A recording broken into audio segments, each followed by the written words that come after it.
Guys, welcome to the Africa für Allmanns podcast. Today we have our very first English-speaking episode in the second season of Africa für Allmanns, and it is with Fenny Ndapewa Nakanyete. She was the very first guest here on this platform back in season 1, where she helped me introduce to you guys the countries of Angola and Burkina Faso, and she's a scholar from Windhoek, Namibia. She has studied her second master's also here in Cologne at the University of Cologne, where we met.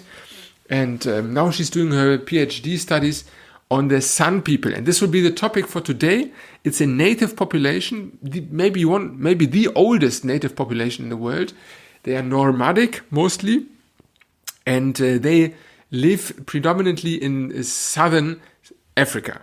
It's roughly around 100,000 people which still live up to date, and the majority in Botswana, but also in Namibia, around 20,000 in Namibia, and others in South Africa, Lesotho, etc. And they originate from the Kalahari Desert, a giant desert of roughly nearly the size of Namibia, in exactly that location between Botswana, Namibia, South Africa, etc. And it's a very unique and interesting population. We will discover more now about the history of them, also how they developed, what their challenges that they face in the present day, and how maybe some people or some industries are exploiting also their native knowledge.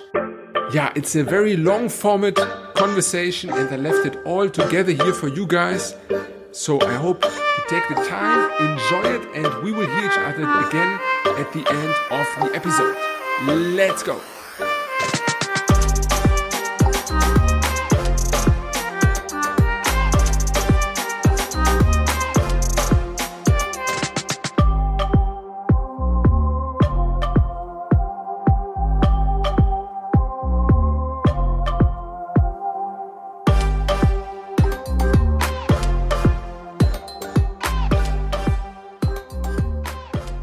Today I welcome back the very first guest that we had on Africa für Allmanns. I think it was episode number 3 in Angola, I remember. And now tuning in from Swakopmund, Namibia, I welcome very warmly Fenny Ndapewa Nakanyete. Thank you very much for having me once more, Frederic. I'm very, very happy, as always, to be here on your platform, work in line with. True. I mean, back in the days, we were doing it together from the University of Cologne campus, but you have moved on. And about this moving on, we want to talk now a bit because, I mean, the people know you. You have given us some insights on Angola, Burkina Faso, and others. And you're a human geographist and anthropologist scholar. And for that reason, you have been working a lot recently on the San people. And I thought it's a very interesting topic, also representative for many other indigenous groups, maybe in Africa, and their interaction with the modern day society. So maybe just to get a bit started with the topic of the San people, what actually does it mean, sun? I mean, the simple mind would think now of the sun as seen on the sky. Is there any relationship, or what exactly does the meaning sun come from when we speak about? Wonderful. Thank you. Well, let's start with the most common name as known as the San were known of. In fact, up to now, there are still scholars who call them Bushmen. So that is a name that the San were known of. And recently, more from the 19th, actually the educated so-called Bushmen, as well as those that were in the political movements, adopted the name San. San is actually a Khoikhoi Gobab name. So Khoikhoi Gobab is another language by the Namas of Namibia. Today we will learn about a lot of things. So basically, the Bushman was a terminology that was coined by the European colonizers who had come Namibia, South Africa, actually to basically colonize. And the name Bushman is believed to have been derived from Dutch. Actually, Bushman. I think that's the right word. I don't speak Dutch, but that's that. So it eventually became derogatory. Yeah, and this terminology was really, like I said, used colonial times and colonial literature, and eventually it was readopted. Now, what does the name San? Initially, the name Khoi San was actually coined to refer to the Khoi people. Khoi are now those that are Nama. Nama, okay. So the Nama ethnic group or ethnicity. So this name was from, or is from, Khoi Gobab, and it was coined in the 17th century to refer to the Khois who were foragers, because Khoi people usually had livestock, particularly cattle and sheep. Mm-hmm. And those that did not have either of the two were now referred to Khoi San, which means people who are bush dwellers or who are foragers. Yeah. Interesting. So yes, it is indeed. So these were now the Khoi, and then eventually the term was switched now to refer, especially the San part was switched in the 19th century. Actually, the switching wasn't really documented in terms of when it exactly started, but from the 1970s, literatures that now were writing on the San eventually started using this ethnonym to refer to what the people that were known as Bushmen. I would say that both names may be problematic, although given the history that the San who were educated and were politically involved and were writing started to refer themselves to the San, then of course in my personal writings, for example, with regards to the PhD that I'm doing, I'm actually using this term instead of the Bushman, because anyway, they are normal they are normal living in bushes, and therefore it's still today it's not for me personally a right term to use. And like I said, it is viewed by many San as derogatory. Okay, I understand. And maybe just from the outside perspective, I mean, you named also now a few different groups like Khoi, I try my best here, Nama or Khoi San. Are those still, I mean, it seems like they are somewhat of the origin of African population. Is that true? Can they be attributed to being such old ethnic groups, or is there is it just some rumor? Because when researching about it, I often read the term like oldest population. What do you hold of that?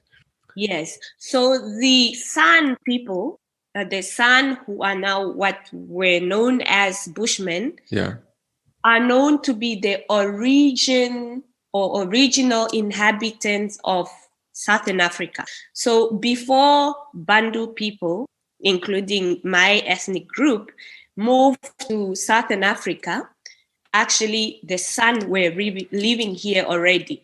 And it is actually estimated based on their rock art, because they would usually, it's stated that since millennium or time immemorial, like nobody has documented the time when the San started living in Southern Africa. But since the rock arts were discovered and archaeologically tested, as archaeologists have their way of determining the years, So it is estimated that over 5,000 years ago, these rock arts were already in existence in particular areas such as of the Namib Desert, where you have rock paintings by the sun. One could say that they are the original inhabitants of Southern Africa.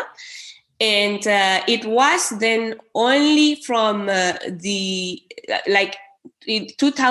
2,000 years ago that the Khoi or the Nama are the Khoi people, right? That I spoke before. So that they arrived 2,000 years ago, or over 2,000 years ago. The Khoi and the San are actually related in the way that they both speak click languages. These languages are not the same. Different click languages. I mean, just it's very fascinating because I think especially in Namibia they're still quite present, right? With the inverted exclamation points and these kind of things. Interestingly, yes. Okay, so they've both click languages, but different ones. So it's very different. In fact, even within what is known, because this is the most important part, that although the San are known as an ethnic group, they are actually a collection of groups of people who speak, again, different languages. Some languages within the San ethnic groups are even so different from one another. For example, people who are known as Haikom speak very differently from people who are known as the Kung. So the actually preferences of names of the San is accorded based on their languages that they speak, their local regions of where they live, and also practices. So once more, there is so much diversity that is never really indicated when people are talking about these ethnic groups. Very different in terms of the Khoi and the San, or let's say the Nama and the San, very different ethnic groups, whereas the San are the original inhabitants, and then eventually followed by the Nama, who are the Khoi, and then actually there is another group that is known as Damara, which has a different history. Once again, some say they were actually Bantu who had also eventually arrived before the actual Bantu of today, and then they actually adopted the Nama language.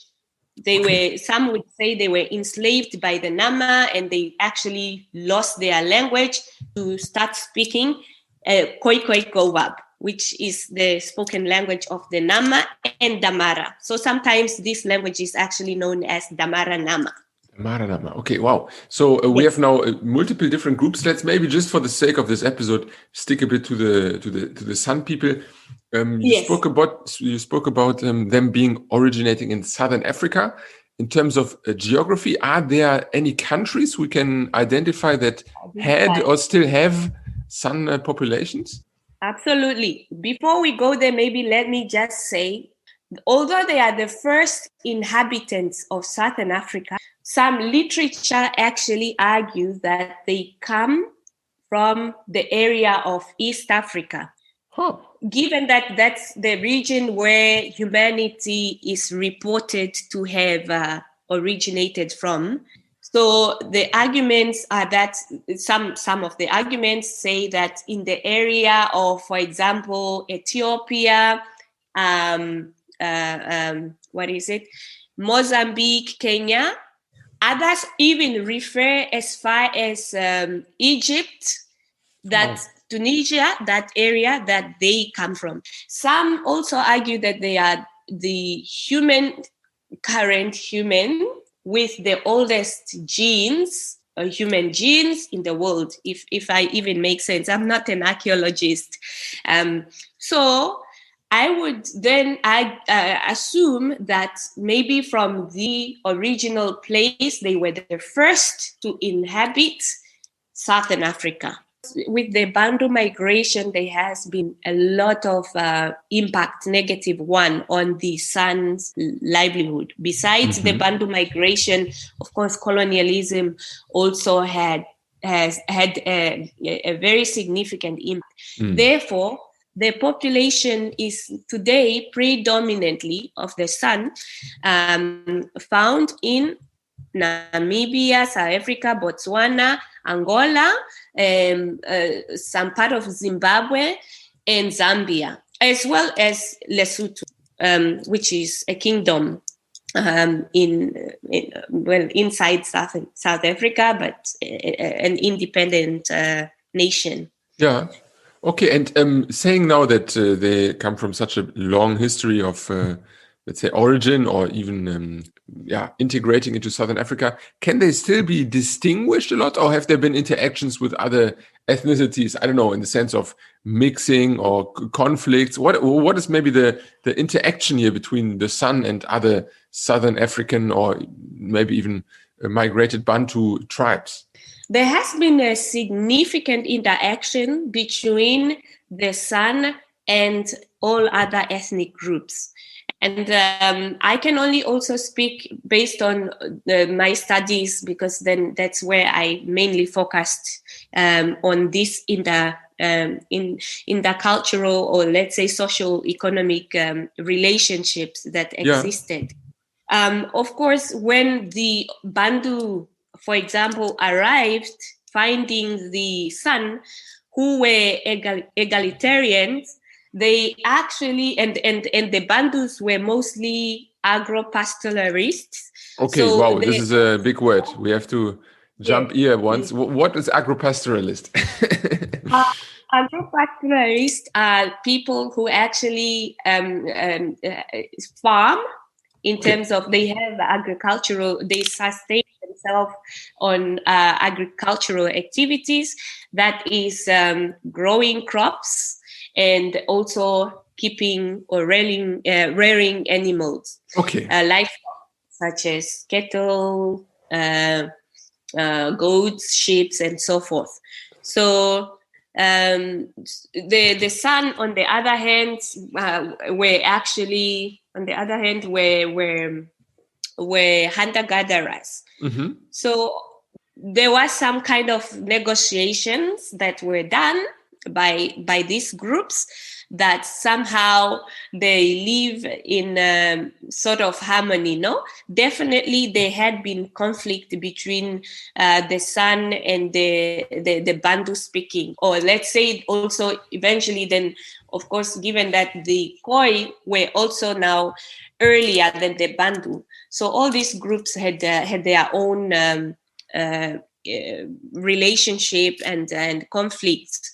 But definitely in terms of, for example, trading and on a positive relationship or interaction, the Bantu and the San were trading, since long time ago, when, let's say, about 1,500 years since the arrival of the Bantu. Especially the Ovawambo people, who or from where I come from, they traded between the San and the Ovawambo, for example, in terms of metals, particularly is it iron and other metals, because they could actually. For example, there is a meteorite that had fallen in Namibia around near Hobabes, which is kind of central northern Namibia, and the San would do metal work to take part of pieces of it, and they would sell to other ethnic groups who would also use it for their tools. To make their types of bows and arrows and all that. So that's trading. In terms of intermarriages, also there has been some where, for example, some would argue that the Nama are actually offsprings of the sun somehow. But then, I think I wouldn't personally go into that because I haven't done much research on it, and I don't know much. But in terms of the Ovambo and which is my ethnic group, and San, actually there has been intermarriages, especially since the arrival of Finnish missionaries who had collected San to actually settle instead of being on the move, being nomadic, and eventually evangelize them. And after that, of course, when they were settled, they had to now to adopt other livelihoods, such as growing crops. And therefore, that relationship that they had, especially in terms of sexual relationship or in the marriages, it actually intensified to an extent. However, I must also say that San are known as the marginalized, and a lot of people would actually deny their heritage from, the San identities, especially those that maybe mixed since a while back, and they would rather identify themselves as other ethnic groups than San. Okay, so I guess we will come to this present day conflict line in a bit, but maybe just out of curiosity, you spoke a lot about now the history also. How do we know about most of these things? I mean, you in the introduction, you spoke a bit about paintings that were to be found, but is there some sort of knowledge transfer, or how do information about the sun, and maybe also for you now as a scholar, how do these things become obvious? Yes. Well, first of all, in terms of knowledge transfer, the Sun used rock art, for example, which are some of the oldest, if not the oldest, rock art that exists, especially in Southern Africa. So in terms of especially also relationships, they would paint some. I read that in Cape, in some caves that you find in Cape Province in South Africa, they actually depict conflict with other ethnic groups in those paintings. Whereas in some rock paintings, they would also depict their lifestyle, especially in terms of hunting. They would paint, and also I think then hunting as well as spirituality.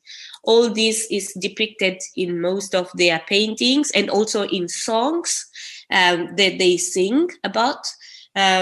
So the knowledge is transferred through oral activities as well as paintings. That is now from the San people to other San people, no?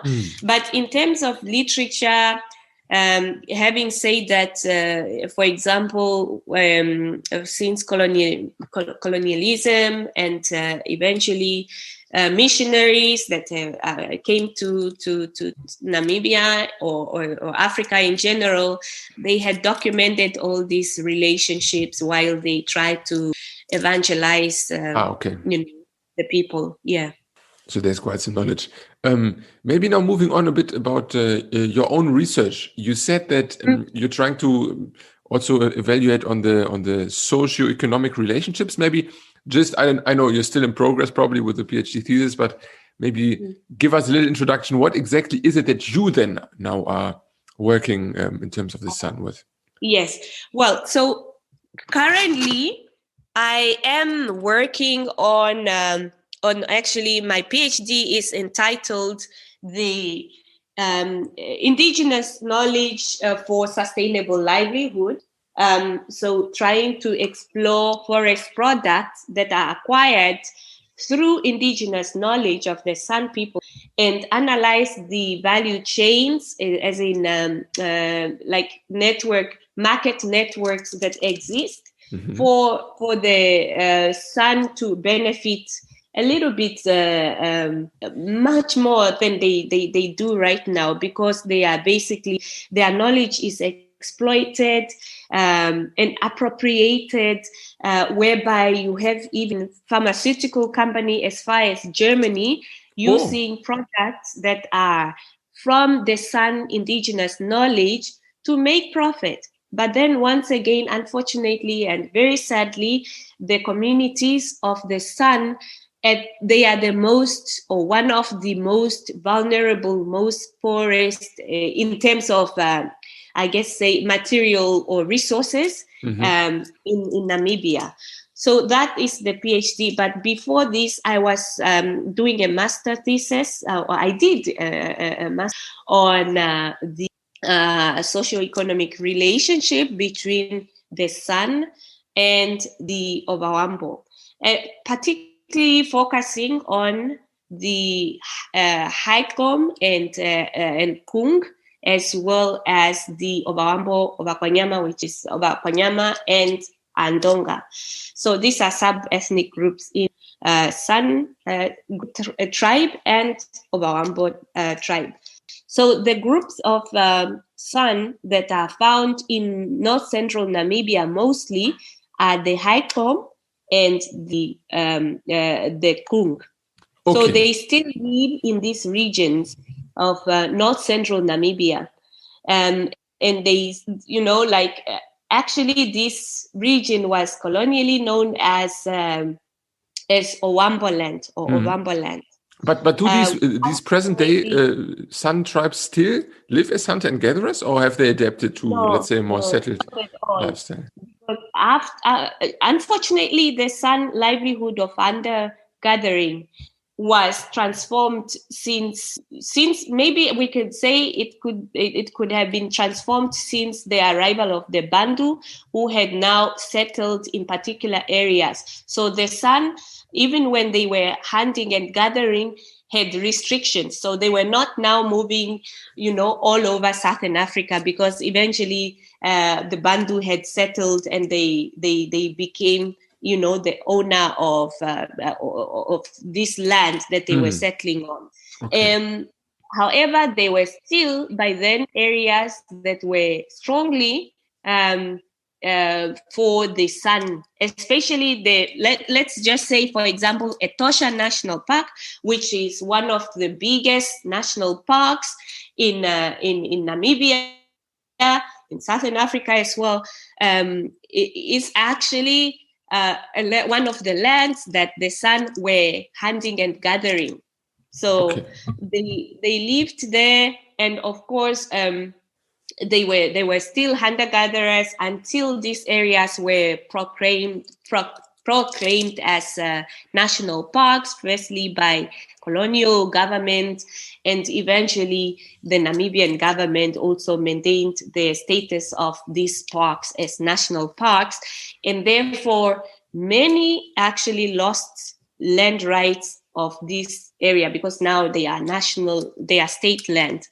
And unfortunately, some are found on the margins of these national parks.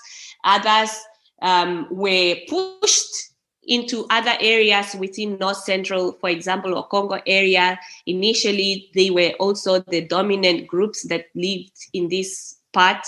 I wish we could show some maps. I will blend them in, for sure. And eventually, again, another... of course, the ethnic group of Ovawambo people, particularly around that area of Congo, they started settling. First, they were just going in this area as for cattle post, to go to cattle post, whereby they would nomadically, or rather seasonally, move to this area when grazing has become rare to find in their settled area. And now much of this area of Okongo has been settled once more by Ovawambo people, and really the San are no longer hunter-gatherers. I see. So I guess it's a problem also then of maybe community rights, if I understand you correctly, that since there's no clearly defined area, for example, that the San proclaim themselves or have some sort of land right to, it's very vulnerable to outside influences who can access those cut points. And are those still, would you say, one of the main challenges that they face in the present day life, that they are not protected well enough in terms of economic rights? Absolutely. Especially, that they are egalitarians. So basically, they don't have any sense of a social structure where they have like a power political leader. Traditionally, they didn't work that. It's just now that, with the government, they are now trying also to sort of, how do I say, arrange sort of chiefs of San ethnic group to represent, or leaders of San to represent the groups. But as egalitarians, they didn't believe in these authority figures, whereby now you have to have one person who is your leader, giving all the direction and all that. Every community member contributed to whatever decision were made among the San communities. And that actually created a problem later on, because when they were now being pushed and, they couldn't stand up, they didn't have one person to stand up and say, this is, what we should do. Because everything is actually done in a very like in a community-based orientation, that actually everyone contributes to the solutions that they are trying to come up with. So that is unfortunate. It's something beautiful, but it didn't serve them, as other ethnic groups arrived and they basically took the land away from them. Interesting. Okay, so I see that could be also then a representation or representative case maybe for other tribes, maybe even in Namibia, like, I don't know, the Himba maybe, or others. But do you see now from these economic challenges, do you see any... Yes. I'm not trying to generalize. I'm just saying, like, this interaction with modern day life, maybe. Do you see any other case, maybe within Africa or with other Indian populations, where the protection from the government, or let's say the interaction between indigenous tribes and the modern society has worked better, and where there could be some knowledge transfer on how to smoothen relationships and also the economic challenges? Or do you think it's a general problem that has not been solved anywhere well? I think actually this is why I'm very much interested in this indigenous knowledge for the San people, because there is so much Namibia can learn from and actually use this to better the livelihoods of the San. Because they have, even if they were not, because they are not listened to, and nobody really pay attention to their livelihood, their traditional livelihood, that is, there is so much to learn from that could be used to better everyone's lives, not just the San, in sense of community, and all that. But I would say maybe a success story could be also with regards to the Himba. The Himba people are one of the powerful communities or groups in Namibia who had maintained their livelihood up to date. They are still pastoralists, and they still are, I could say, maybe nomadic to an extent within the region of their settlement, where they settled first. Unfortunately, also that region is very vulnerable in terms of, for example, rainfall. Like right now, Namibia is green almost all over. And unfortunately, the Kunene region, where the Ovahimba people live, is experiencing drought. Therefore, some of the issues that the Himba people have is more of an environmental, climatic problem than anything else. But their structure, their social structure is impressive. They maintain what they have had for so long. Came the colonialists, evangelists. They actually were able to maintain their culture, their social practices, and all that. It's one thing that they could actually teach all of us, including, Ovambo people, because absolutely our livelihood, our lifestyles, cultural practices have been absolutely transformed, especially by missionaries. I think, in general, indigenous people of Africa, and by indigenous, although we are all indigenous, the concept of indigenous in Africa is quite different. It's more of those that are marginalized, still suppressed to an extent. Yeah.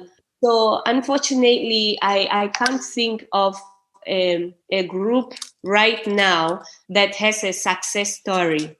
A lot of indigenous people, especially, let's say, even from North Africa, in the Central Africa, in Southern Africa, they are still basically vulnerable. Even when they are the first settlers of this continent, they still, are dominated by other ethnic groups. And I think it's also because they are very peaceful and would not necessarily cause conflict to actually claim what they deserve. Okay, interestingly. So, and then at the moment, I really, really can't give an example.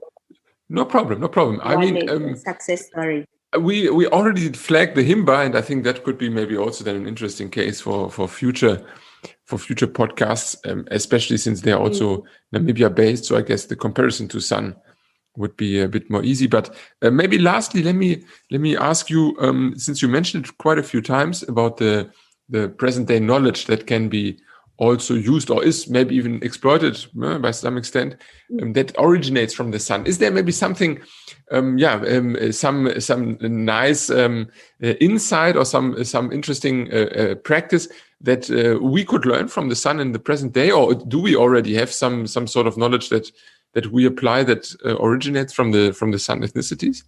Good question. I think I would say maybe from the regional, especially traditional medicine. In fact, this is a global thing that has been appropriated. The Sun, I can't give particular examples of medicine that had been, appropriated at the moment. But, for example, because they used to go for a long period of time searching for food and also water, they had tactics that they would use, and also some herbs that they would use to actually, not feel as hungry as they need. They had to. So basically, they would use some kind of herbs to suppress hunger. And to date, there are some medications that are done or are used to suppress hunger for those that want to lose weight. I forgot the exact name of the drugs that they use or the supplements that they take. Interesting. Rooibos is another, which is international now, from South Africa, but everyone basically knows rooibos, which is another sort of herb for the Sun that was appropriated. And I learned that recently, actually, there has been some kind of percentage that goes to Sun community. To basically give, the intellectual property rights to the Sun. I think in terms of also lifestyle in my culture, we have so much that we adopted that could come from the Sun, but I would still have to do research in particular. But I find it very interesting that we have a clan in my culture that is named after San people in my culture, and I wonder for what reason. But this is in terms of now relationship. But also the sense of community is something to learn, and not owning, being so greedy to own everything just because you have money. These are community that lived in harmony, that gave everyone, an opportunity to raise their issue within the community. There wasn't any kind of leaders who would actually tell what people should do, but everyone opinion mattered. So I would think this is a biggest lesson that we can learn if we really want to tackle these socio-economic inequalities that we have in the world. So I think it's magical, beautiful, culture that they had, and it's so that they cannot give what they back then.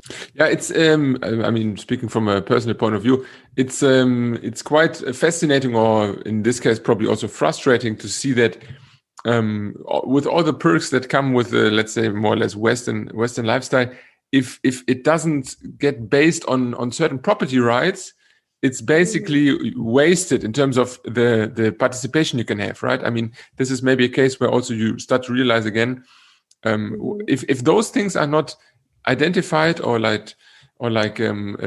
personalized to individuals which have the land or don't have the land, it's extremely hard then to find success stories of positive integration. I mean, also with other communal land right cases. Yeah, it's quite frustrating, I can imagine.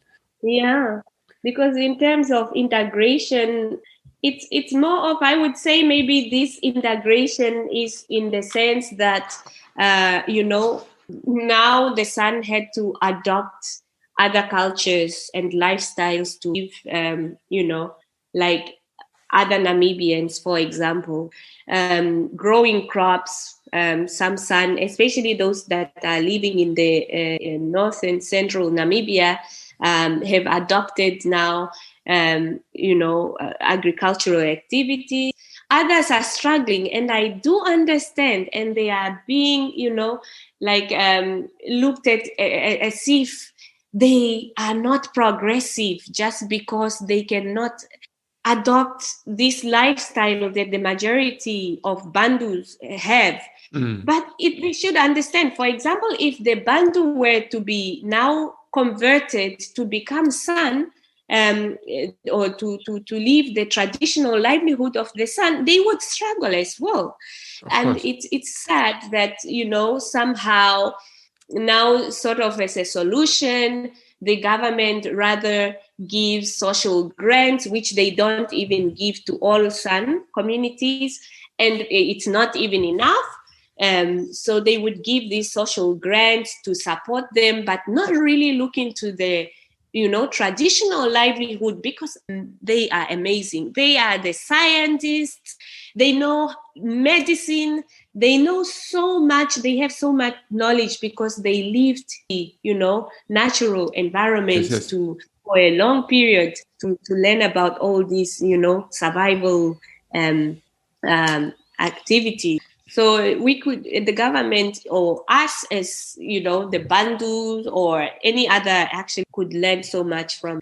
And really, I wish integration in this context, especially in Namibia, meant that they could live their, traditional way of life or any other way of life that they are comfortable with, and not just, converting them to become what the majority of ethnic groups are living.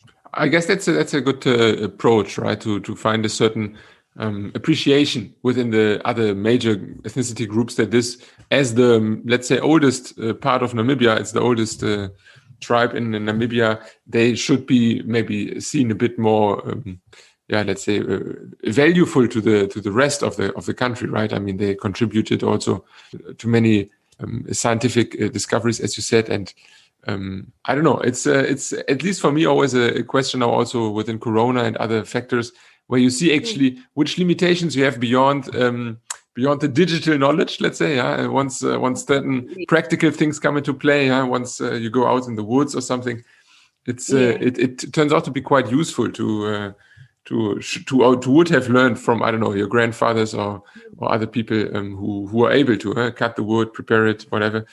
But it's I guess it remains a challenge. And maybe lastly, since you have been working on these topics a lot yourself, what would you say was the biggest learning for you? I mean, you were already, I'm sure, very aware of certain things among the Sun before you chose that topic. But what was maybe the biggest insight for you since dealing with this interesting tribe? I would say that really, I think all the solutions that could actually tackle the economic problems of the Sun are within the traditional practices and livelihood of the Sun. If only they had, the government that is, ears to listen to these, communities, and ask them, what do they really want? Because sometimes people made jokes of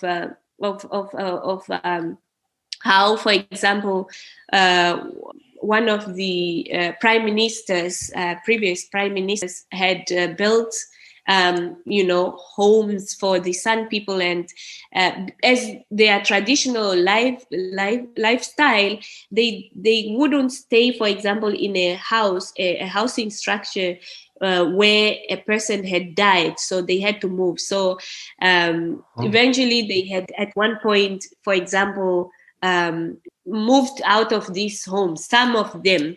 And, the whole nation was blaming, the Sun, instead of actually understanding that these things that are done sometimes are not done in consent of the Sun themselves. So if communities or if the government could actually go out there, use a bottom-up approach to resolve issues of livelihood, just as an example, because that's what I'm focusing on, of the Sun, and listen to what do they want and how can, this be resolved, because they have the methods and practices. Then of course we could maybe resolve the issues, because the state that they are in, before you know it, I don't know if there has been an ethnic group that has extinct before, but unfortunately, I think we are losing a lot of community members from Sun that could be saved by reintroducing their livelihood as it was. Because now a lot of alcoholism, because obviously everything else has been now denied in terms of what they can do, hunting, gathering. They are mostly settled in areas where they cannot hunt or gather. And those that are living in conservancies sometimes are even prohibited to hunt, even when there is some animals to hunt. So I really, really wish one could listen, and and it's for that reason that I actually am doing these PhD studies, because I would like to narrate their story and see if there is a way that actually we could incorporate their knowledge that has been appropriated into value chains, that they can actually a sustainable livelihood. Yes, definitely. I mean, that's a big challenge. Yeah? I mean, the last or maybe even oldest tribe of Africa being at the face of extinction. That should be a warning signal to, I hope, all involved actors. And I guess since they don't mix so much, also the numbers are falling, right? And sometimes they are mixed. It's just that some, and also the census reports of Namibia, they don't now, since apartheid, they have removed this ethnicity in the demographics. So they rather ask what language do you speak. And of course, there are some San who do not speak San languages. So you wouldn't determine who is San by the language that they speak. Okay, but even by self-identification, I mean, you said that many people who are mixed with San background don't even identify themselves actively anymore. So depending on, especially, I don't want to mention which culture, but even in my culture, for example, I'm almost sure I'm not sure because I didn't do the test, but if we do DNA test, we could for sure have, some San DNA in us. Yes. Some percentage of it. So most of us could have that DNA, but not many would acknowledge that. So the San are within all of Namibia, not only in terms of integrating processes, but even DNA, who knows? And I guess that is a positive note that we could close this with. And I want to thank you very much, Fenny, for joining in here. If you have some more background infos or maybe readings, I know it's a very big topic, feel free to post them forward. I will put them in the show notes. And let's look forward to our next topic. Maybe at that time already you will be able to share some more insights on your thesis. I will be very much looking forward to that. And I wish you now a good and productive week. Thank you so much for having me. I will be publishing one of the articles from the thesis. Yeah, perfect. Thank you. Take care. Goodbye.